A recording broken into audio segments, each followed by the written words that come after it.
Portfolio Theory Age-Based Allocation Rebalancing. Hey everyone, welcome back.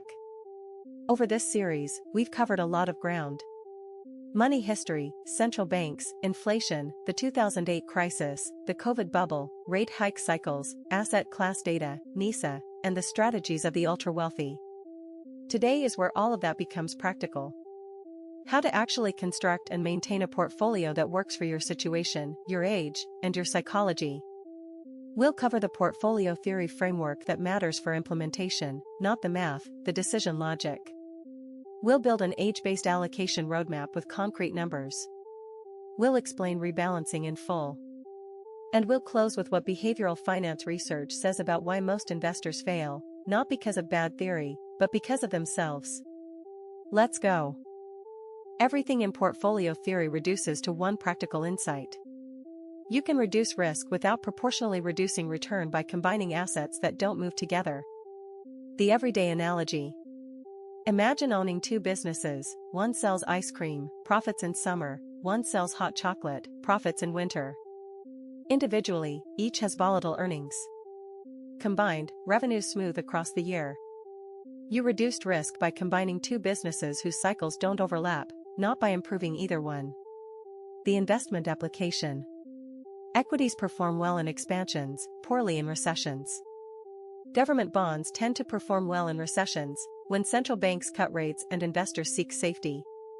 Combining them gives better risk-adjusted returns than either alone. Critical caveat. This correlation is not stable. In 2022, both fell simultaneously when inflation forced rates higher. Diversification transforms concentrated risk into more manageable, diversified risk. It doesn't eliminate it. The practical starting question. If your portfolio fell 30% tomorrow and stayed there 3 years, could you hold without selling? If yes, you can afford more equity risk. If anxious, you can't, build in more stability, regardless of theory. Asset allocation should evolve with your life stage. The reason? Your relationship to time changes. At 25, a 50% drawdown is survivable, 30 to 40 years to recover. At 65, the same drawdown arriving 2 years into retirement is potentially catastrophic. A widely used rule of thumb. 110 minus your age equals your equity percentage. At 30, that's 80% equity. At 55, it's 55%. At 70, it's 40%. A useful directional principle, reduce equity as retirement approaches, well supported by both theory and evidence. For your 20s. Time is your most powerful asset. Equity concentration makes mathematical sense. Primary error to avoid. Not having an emergency fund before investing. 3 to 6 months of expenses should sit in liquid cash before a single dollar enters markets. For your 30s and 40s. Money you might need within 5 years should not be in equity markets. Only genuinely long horizon capital belongs in stocks. For retirement approach. The 4% rule provides a useful anchor. Withdrawing 4% of portfolio value annually, adjusted for inflation, has historically sustained a portfolio for 30 or more years across most market environments. Rebalancing is periodically adjusting your portfolio back to its target allocation after market movements have caused it to drift. Concrete example. You start the year 70% equities/30% bonds. By year-end, equities surged to 80% of the portfolio. You're now carrying more risk than intended. Rebalancing means selling some outperforming equities and buying bonds to get back to 70/30ths. Rebalancing has a counterintuitive feel. Selling what's been winning, the surging equities, and buying what's lagged violates the let winners run instinct. But this is precisely the mechanism that generates long-run value. Systematically selling relatively expensive assets and buying relatively cheap ones is a disciplined version of buy low, sell high. Tax implications deserve attention. In taxable accounts, selling appreciated equities triggers capital gains tax. Solution.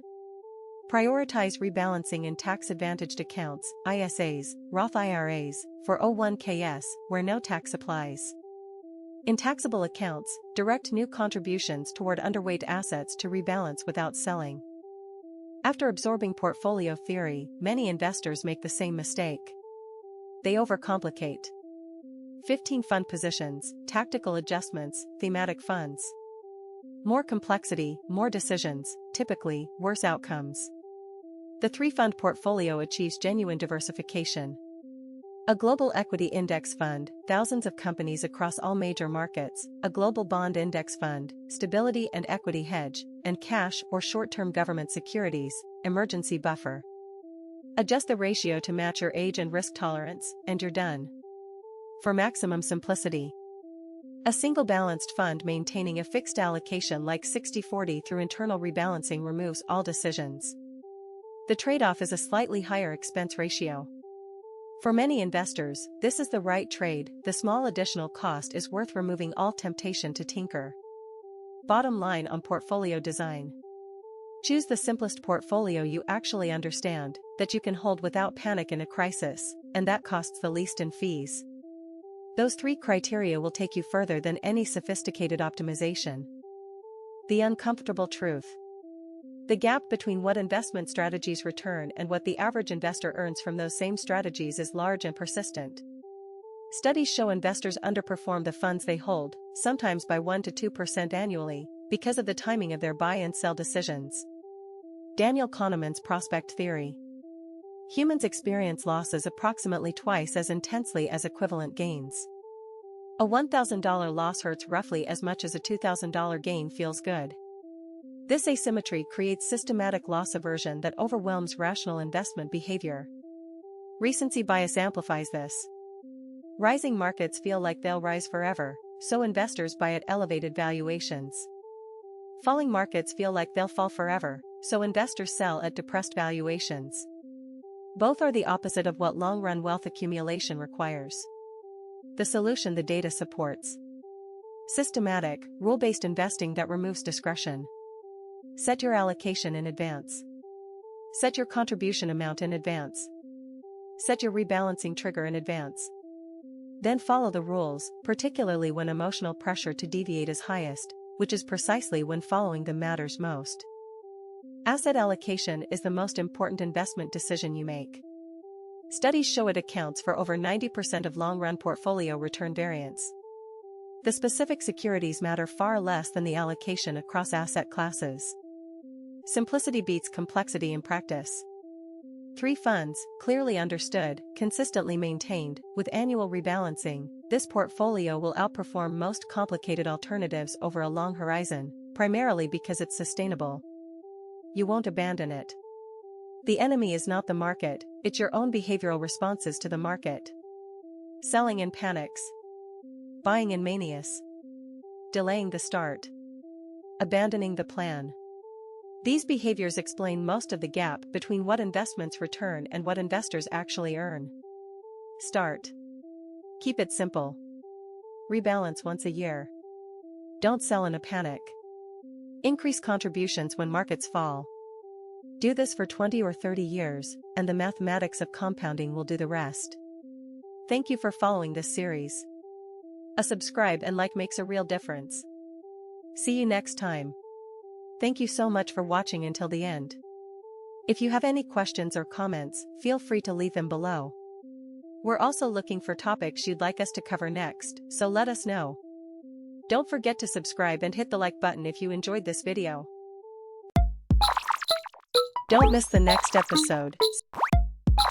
Subscribe to the channel and hit the bell.